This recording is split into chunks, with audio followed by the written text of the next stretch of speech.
decir, hermanos, es un ministerio que funciona bajo la sucesión apostólica, la cual la vemos desde los Hechos de los Apóstoles. Esto es algo totalmente bíblico, la sucesión, porque la misión de Pedro es una misión hasta que Cristo vuelva.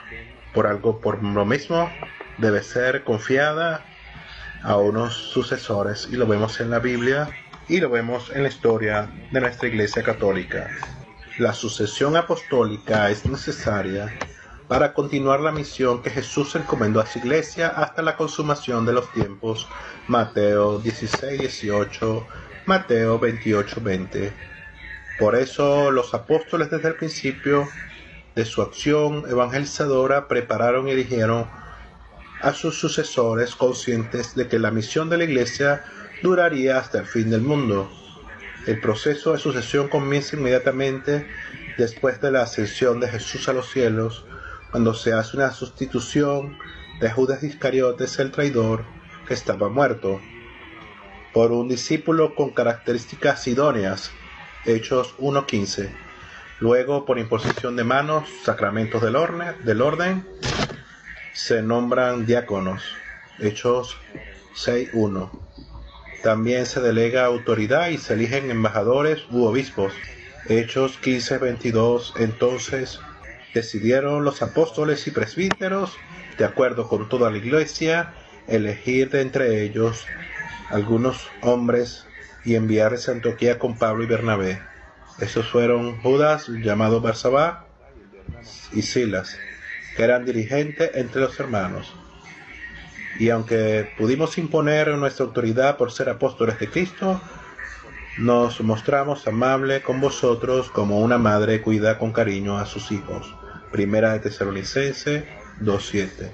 También se dan normas y pautas de cómo deben ser los sucesores, porque el episcopo, como administrador de Dios, debe ser irreprochable, no arrogante ni colérico, no bebedor, no violento, no dado a negocios sucios, sino hospitalario, amigo del bien, sensato, justo, piadoso, dueño de sí, que esté adherido a la palabra fiel conforme a la enseñanza, para que sea capaz de exhortar con sana doctrina y refutar a los que lo contradicen.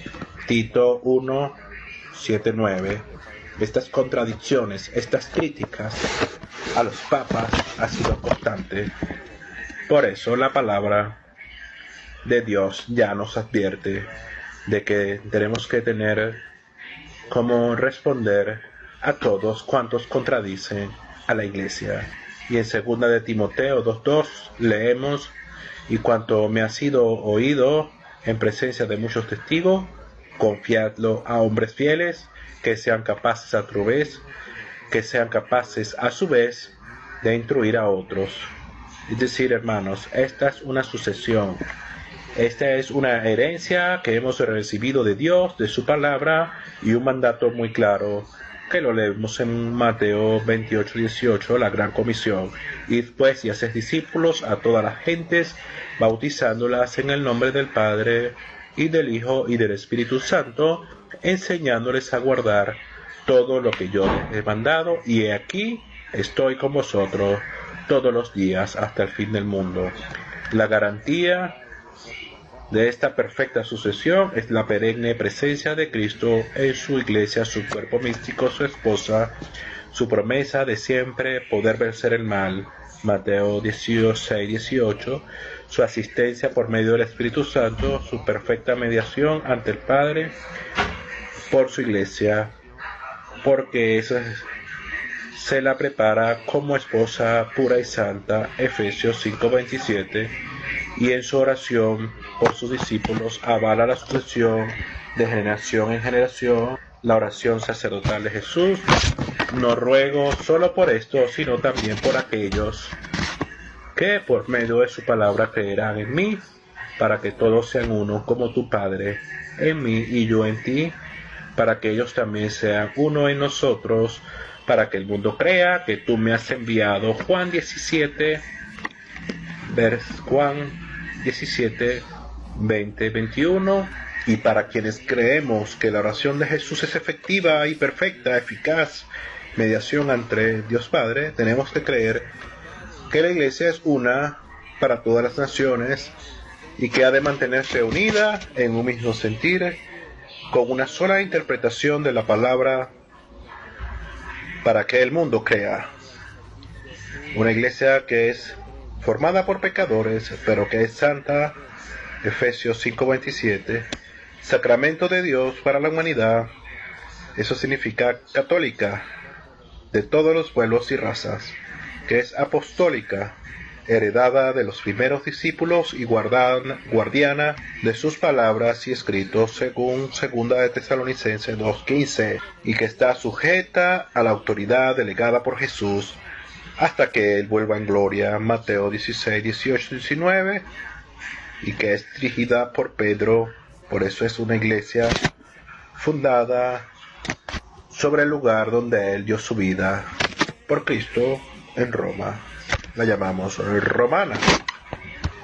Marcos capítulo 16, verso 15, Jesús nos manda a todos los católicos, a todos los creyentes, ir por todo el mundo y proclamar la buena nueva a toda la creación. Es una tarea que tiene la iglesia, y mientras exista la iglesia de Cristo Jesús, pues tendrá esos ministros de Dios que Él ha instituido, y vamos a dar respuesta pues a esa serie de críticas que ha habido hacia el papado católico, desde Lutero, desde Elena White, y desde los cismáticos que no han aceptado los concilios Vaticano I, Vaticano II, desde todos aquellos pues que hacen oposición al magisterio de Pedro, y como miembros de la Red Mundial de Oración, como miembros del movimiento mariano que la Virgen le ha revelado, ha fundado sobre las locuciones al padre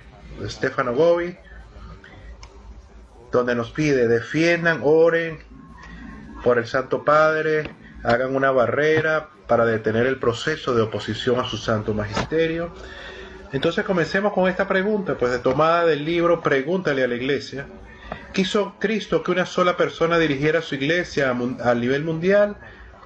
Y la respuesta pues la conocemos todos los católicos: sí. Jesucristo designó a San Pedro para dirigir su única iglesia, a la que prometió asistir hasta el fin de los tiempos, un ministerio de dirección que existiría mientras exista la iglesia que Cristo fundó. Desde que el Señor encontró a este discípulo y lo predestinó. Lo leemos en el Evangelio de San Juan 1:42. Jesús, fijando su mirada en él, le dijo: tú eres Simón, hijo de Juan, y tú te llamarás Cefas, es decir, piedra.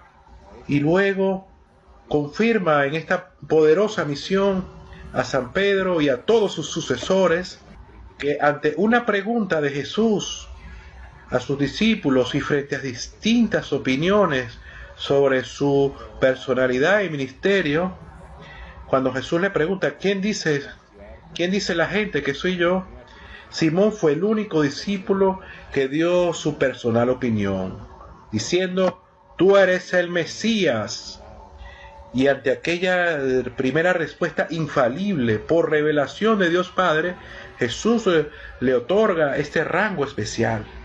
Jesús le dice: y yo a mi vez te digo, tú eres Cefas, tú eres Pedro, y sobre esta piedra edificaré mi iglesia, y las puertas del Hades no prevalecerán contra ella, y a ti te daré las llaves del reino de los cielos, y lo que ates en la tierra quedará atado en los cielos, y lo que desates en la tierra quedará desatado en los cielos. Mateo 16, versículos 18 y 19, y vemos cómo Jesús, como decíamos al principio de esta enseñanza, en Marcos nos manda: ir por todo el mundo y proclamar la buena nueva a toda la creación. ¿Quiénes debemos proclamar? Pues todos los bautizados, todos los creyentes. Él nos constituye sacerdotes, profetas y reyes. El Concilio Vaticano II nos manda a nosotros los laicos también a predicar y a proclamar la palabra de Dios en nuestros propios ambientes, a hacer esa misión apostólica, a esa gran comisión de proclamar la buena nueva de Jesús. ¿Hasta cuándo? Hasta que Él vuelva. Es decir, mientras la palabra de Dios es necesaria proclamar en el mundo, habrá esta iglesia sobre la cual Jesús prometió: yo estaré con ustedes todos los días hasta el fin del mundo. Y Jesús es veraz, Jesús es Dios hecho hombre, el verbo de Dios encarnado, como lo dice San Juan en el primer capítulo de su Evangelio. El verbo de Dios se hizo hombre, habitó entre nosotros, su palabra es veraz. Debemos de creer que esta sucesión apostólica que Cristo ha dado para la iglesia, esta misión encomendada a Pedro, estará vigente hasta que Él vuelva. Es decir, el trono, el ministerio de Pedro nunca estará vacante. Como no puede fallar la promesa de Jesús cuando le dice: oraré por ti, Pedro, para que tu fe no desfallezca y tú confirmes a tus hermanos. Es la misión del pontífice, es la misión de los sucesores de Pedro. Nosotros, nuestra generación, hemos visto unos papas extraordinarios como Juan Pablo II, como Benedicto XVI, como el Papa Francisco, y muy criticados, continuamente acusados, continuamente le hacen preguntas como hacían los saduceos, los fariseos, a Jesús para tentarlo, diciéndole que Jesús era un borracho, que Jesús estaba endemoniado, y Jesús ha depositado las llaves de su reino, de su iglesia, sobre Pedro y sus sucesores, hasta que Él vuelva. Y su promesa de orar por Pedro y de que Pedro nos confirmaría en la fe se mantiene vigente. No los dudes, hermanos, ante las críticas. Dios no necesita que yo, que soy un simple laico, o cualquier persona lo defienda. Su propia palabra es viva y eficaz para dar a entender lo que Él proclamó con fuerza, con fe, en su santo evangelio. Pero esto lo hacemos como un misterio de caridad hacia ustedes, hermanos, que pueden estar confundidos, que pueden sentirse abrumados cuando hermanos que se dicen cristianos critican el apostolado de Pedro, hoy Papa Francisco, y pues en próximos años pues serán otros papas que, como ya hemos dicho, continuamente por internet, cuando estaba Juan Pablo II, nos llegaban distintas críticas de personas, no solamente hermanos que se dicen cristianos, testigos de Jehová, seguidores de Elena White, seguidores del pensamiento de Lutero, sino también hermanos incluso que se dicen católicos, siguiendo esta corriente protestante de protestar contra la palabra de Dios, contra el magisterio de la iglesia, la esposa de Jesucristo, la iglesia católica. Y es por eso que tenemos que conocer la palabra de Dios, profundizar, hermanos. El nombre de Pedro lo encontramos en la Biblia, no es una invención de los católicos. El nombre de Pedro, antes de encontrarse con Jesús, era Simón Bar Jonás, hijo de Jonás. Él era un hombre rudo, sencillo, pescador, un pescador más en el lago de Genesaret, que vivía con su mujer y su suegra en la aldea de Betsaida, con compañeros de trabajo como Santiago, el mayor, Juan, y siempre en este evangelio encontramos en la lista de los apóstoles de primero el nombre de Pedro, entre los apóstoles de Cristo Jesús, quien le cambió su nombre a Kefas, que en arameo es Cefas, que significa piedra o roca. Lo leímos en Juan capítulo 1, 40 y 42, invitándolo entonces a ser desde entonces pescador de hombres. En Lucas 5:10 Jesús lo invita a Pedro a ser el pescador, pero de hombres. Ya deja los peces, Pedro, deja las cosas del mundo y dedícate a las cosas de mi reino. Sé un pescador de hombres. Pedro siempre encabeza la lista de los 12 apóstoles del Señor. en Mateo 10, versículo 2, en Marcos 3, 16, en Lucas 6, verso 14, en Hechos de los Apóstoles 1, 13. En todas estas listas, él mismo se nombra también en su segunda carta de Pedro, versículo 1, el primer capítulo, él mismo se nombra como el siervo y apóstol de Jesucristo, testigo de sus sufrimientos. Primera de Pedro, verso 1 del capítulo 5. Aparece como portavoz, como el vocero de los apóstoles en Mateo 18, 21, 22. En Marcos 10, 28, a él se lo interrogan los cobradores de impuestos para el templo, para saber la posición de los discípulos de Jesús, para saber cuál era la voluntad de Jesús, en Mateo 17, 24 y siguientes. Además, Pedro, al lado de Santiago y Juan, fueron los tres primeros discípulos más cercanos al Salvador que estuvieron presentes en la resurrección de la hija de Jairo, Marcos 5:37. En la transfiguración en el monte Tabor, Marcos 2:9, ellos tres con Andrés los interrogan en el monte de los Olivos sobre las señales del fin, Marcos capítulo 13, verso 3. Son también Pedro y Juan encargados de preparar la última cena, Lucas 22, 7. Y nuevamente los tres son llamados por el Mesías para permanecer vigilante mientras él hace oración en el huerto de Getsemaní, Marcos capítulo 14, verso 32. Por eso Santiago, Pedro y Juan eran tenidos como columnas de la iglesia, Gálatas 2:9. El amor y la confianza de Pedro a su divino maestro se vio probado cuando empieza a caminar sobre las aguas para salir al encuentro del maestro, Mateo 14:25. Y ante el abandono de los judíos que no creían que Cristo era el pan bajado del cielo, es Pedro quien reconoce que solo Él, solo Cristo, tiene palabras de vida eterna. Juan capítulo 6, verso 68. Muy importante para estos hermanos que critican al Papa, muy importante ver que justamente Juan, en el capítulo 6, verso 66, vemos que allí los que huyen, los que se apartan de Jesús, o los que se decepcionan, lo hacen por no creer en la Eucaristía, en la presencia viva y real de Jesús, el pan bajado del cielo. Aquellos que acusan a nuestro Papa de ser el 666, ahí tienen Juan 666, el mismo que nos narra estas maravillosas revelaciones en el Apocalipsis. ¿Es una casualidad, hermanos? Pues no soy yo para decírselos. Estudien la Biblia. Estudie esta palabra maravillosa que Dios ha dado a su pueblo. Asimismo, vemos también a Pedro en un acto de valor momentáneo que tiene el coraje de decir que iría por su Señor a la cárcel y hasta la muerte. Lucas 22:33. El arrojo al cortarle la oreja a Malco cuando iban a apresar esa noche al Señor, la noche del Jueves Santo, capítulo 18:10 del Evangelio de San Juan, Pedro corta la oreja a Malco.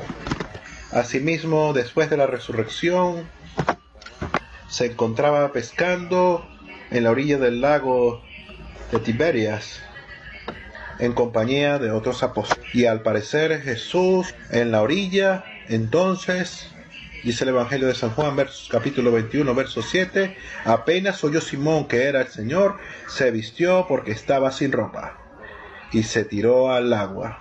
Después de haber comido, dice Jesús a Simón, Simón, hijo de Juan, ¿me amas más que estos? Le dice él, sí, Señor, tú sabes que te quiero. Le dice Jesús, apacienta mis corderos. Vuelve a decir por segunda vez, Simón, hijo de Juan, ¿me amas? Le dice él, sí, Señor, tú sabes que te quiero. Le dice Jesús, apacienta mis ovejas. Le dice por tercera vez, Simón, hijo de Juan, ¿me quieres? Se entristeció Pedro de que le preguntara por tercera vez, ¿me quieres? Y le dijo, Señor, tú lo sabes todo, tú sabes que te quiero. le dice Jesús, apacienta mis ovejas. Solo leemos en Juan, capítulo 21, del 15 al 17. Es una misión, hermanos, que no se acaba con San Pedro. La iglesia necesita el pastoreo de los sucesores de Pedro para que apacienten los corderos, es decir, para que apacienten a todos los creyentes, a todos cuantos creemos en Cristo Jesús, para que tengamos un magisterio firme y claro que nos dirija hacia ese puerto de salvación. En la barca de Pedro estaremos seguros, más seguros que en la barca de Noé. La barca de Pedro, reflejo en el Antiguo Testamento, el arca de la alianza, el arca de Pedro, la Iglesia Católica, la nueva alianza con Dios, la nueva arca en la cual Jesús nos invita a que de la mano de San Pedro, de la mano de sus sucesores, Jesús lo dijo, yo estaré con vosotros hasta el fin del mundo. No nos dijo, hasta que hicieran el Concilio Vaticano I estaré con ustedes, o si hacen un Concilio Vaticano II me voy. No lo dijo Jesús. Jesús dijo, todos los días hasta el fin estaré contigo, Pedro, para que tu fe no desfallezcas y confirmes a tus hermanos. Le dijo a Pedro, las fuerzas del Hades, las puertas del infierno no podrán contra mi iglesia. Es la iglesia fundada en hombres. Es una iglesia con trigo y cizaña. Jesús lo dice con su parábola. Mi reino es semejante a una siembra donde el buen sembrador sembró la buena semilla, el trigo santo, la santa Eucaristía, la presencia real. El enemigo sembró la crítica, la murmuración y la cizaña. Déjenla crecer juntas, trigo y cizaña. Si te están invitando a una iglesia, a una secta, donde te dicen que solo hay trigo, no es la de Cristo Jesús. En la de Cristo Jesús Él permite que crezcan el trigo y la cizaña. Él enviará al final de los tiempos sus ángeles, sí, a recoger la cizaña y quemarla al fuego eterno. Pero mientras la iglesia de Cristo espera a su Maestro, a su Señor, tiene que tener trigo, es decir, Madre Teresa de Calcuta, Juan Pablo II, Padre Pío, San Maximiliano Kolbe, el profeta mayor de nuestros tiempos, San Luis María Griñón de Montfort, trigo bueno, santo, pasto verde. Y también tiene que tener pues la cizaña. Los pecadores han salido de la iglesia, Lutero, Lefebvre y otros cismáticos han salido, han hecho mucho daño a la iglesia. También aquellas personas incoherentes con su fe, aquellos católicos que andan en pecados graves mortales, no asistir a la misa dominical, hacer daño a los niños, a los prójimos, pecados terribles, cizaña horrorosa. Solo Cristo nuestro Señor acabará con ella a través de los ángeles. Nos dijo que la misión de Pedro y sus sucesores es arrancar la cizaña. Le piden al Papa Francisco, como le pedían también a los papas anteriores, que acaben con la cizaña en la iglesia. Lo harán los ángeles, hermanos. Oremos en el tiempo de Dios, que es perfecto. Pero el pasaje más contundente que demuestra la importancia de Pedro lo encontramos en Mateo 16, verso 13 y siguientes, cuando el unigénito Hijo de Dios en la región de Cesarea de Filipos le pregunta a sus discípulos, ¿quién dice la gente que es el Hijo del Hombre? Ante esta confusión de los demás, Pedro contesta acertadamente, tú eres el Mesías, el Hijo del Dios viviente. No obstante, no era la primera vez que uno de los 12 reconocía la naturaleza y misión divina de Jesucristo, pues al principio de su ministerio, Natanael o Bartolomé también lo ha dicho, Maestro, tú eres el Hijo de Dios, tú eres el Rey de Israel, en Juan 1:49. Igual respuesta encontramos en otra ocasión de los demás discípulos, en verdad tú eres el Hijo del Hombre, Mateo 14:33.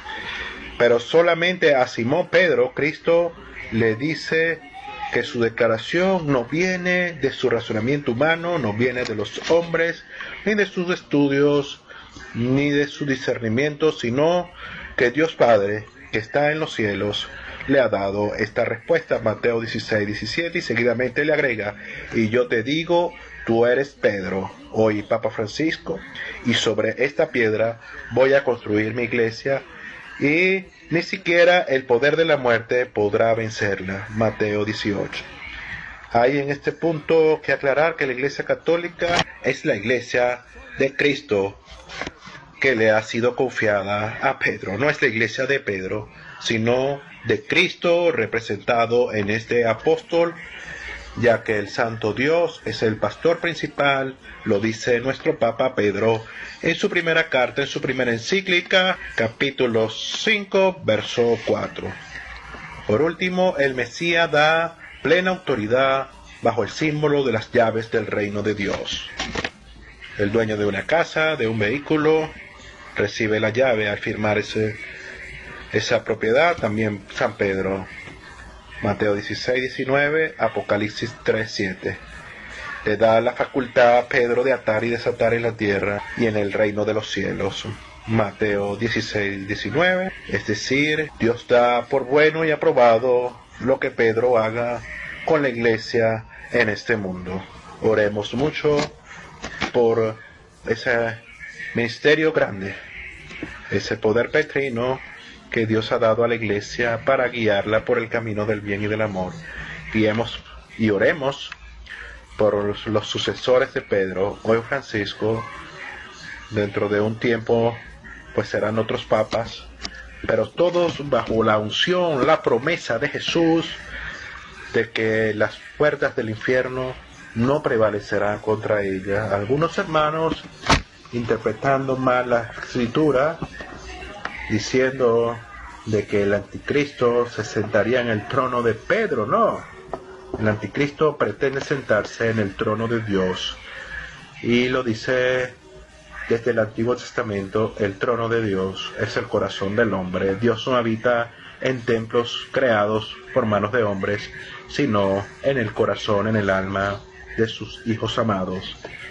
Hermanos, pide al Espíritu Santo en esta hora que ilumine tu vida, tu corazón, y que te dé el propósito firme de estudiar la palabra de Dios, la Escritura, y así las sectas, los cismáticos no puedan confundirte. Esto está confirmado por la palabra de Dios, hermanos.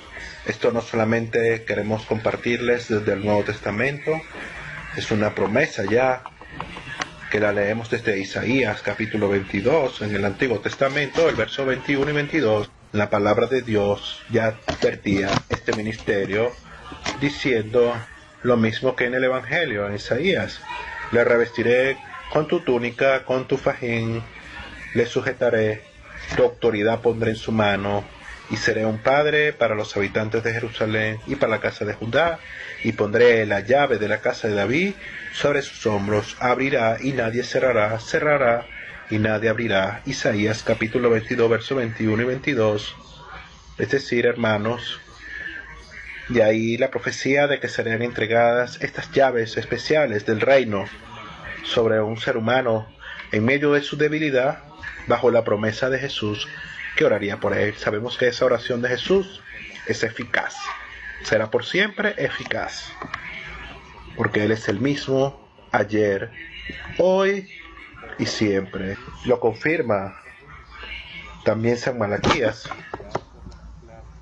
donde dice Malaquías 1:11: pues desde el sol se levante hasta el poniente, grande es mi nombre entre las naciones, y en todo lugar se ofrece a mi nombre un sacrificio de incienso de oblación pura, pues grande es mi nombre entre las naciones, dice Yahvé Sabaoth.